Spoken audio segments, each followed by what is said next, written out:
Now, I'll be crossing live to Ukraine shortly. There are some frightening developments on a number of fronts, including the sacking of a number of Russian sympathisers who the president discovered within the senior ranks of the Ukraine leadership, would you believe?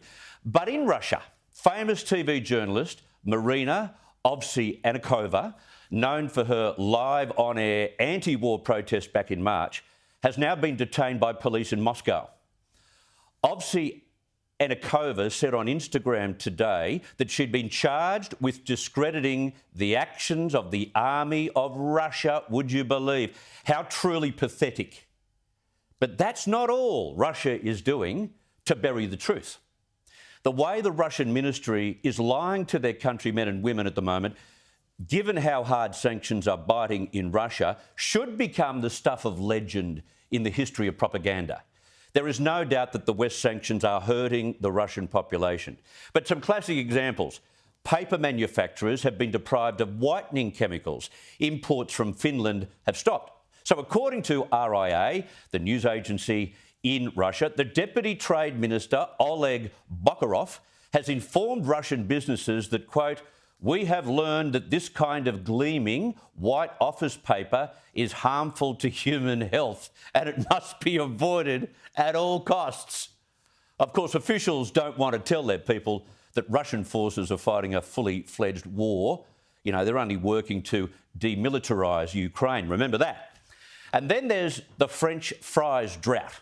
McDonald's, as you may know, have shut up shop in Russia, all their shops.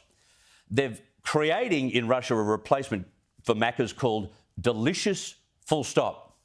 Not a bad name, actually.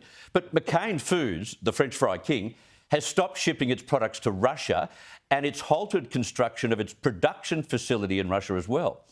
So according to RTVI, imports from suppliers in Belgium and Poland, who Russia would usually rely on, have stopped as well. So there's no more, "Would you like French fries with that, please, sir or madam?" in Russia. But why? Because of a bad Russian potato crop last year, according to RBC. It reported last year was a lean year for potato varieties in Russia. Unbelievable. And the production of cars in Russia has become farcical. Car company Avtovaz stopped production of cars earlier this year because key parts from foreign suppliers had dried up.